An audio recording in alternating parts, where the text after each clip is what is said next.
Chapter 16. The Mission of Envoys. Whoever has succeeded as a counselor in an envoy, whoever possesses ministerial qualification, is a charge d'affaires. Whoever possesses the same qualifications, less by 1/4, is an agent entrusted with a definite mission. Whoever possesses the same qualifications,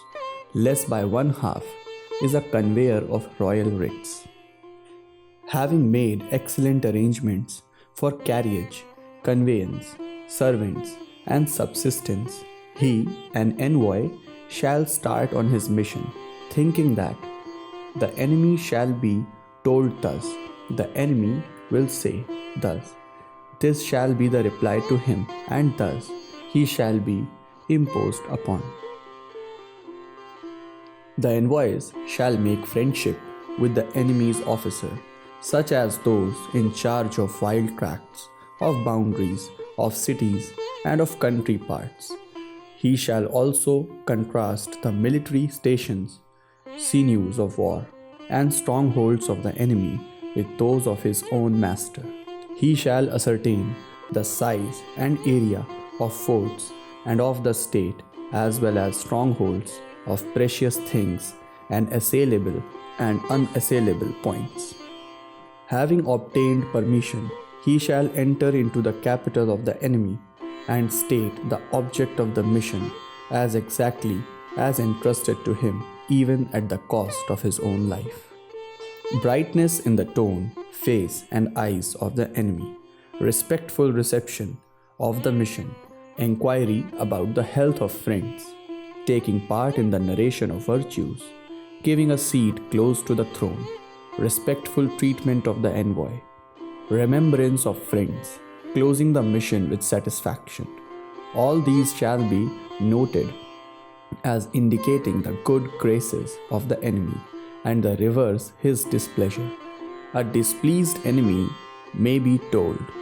messengers are the mouthpieces of kings, not only of thyself, but of all. Hence, messengers who, in the face of weapons raised against them, have to express their mission as exactly as they are entrusted with, do not, though outcasts, deserve death. Where is then reason to put messengers of Brahman caste to death? This is another speech. This delivery of the speech verbatim is the duty of the messengers.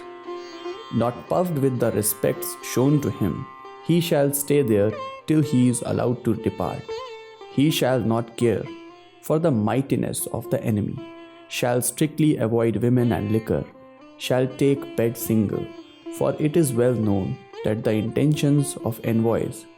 are ascertained while they are asleep or under the influence of liquor.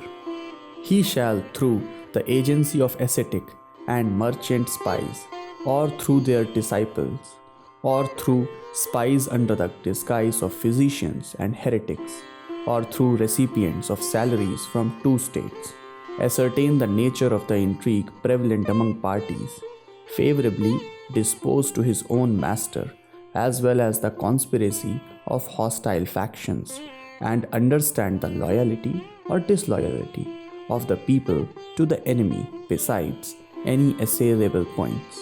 If there is no possibility of carrying on any such conversation,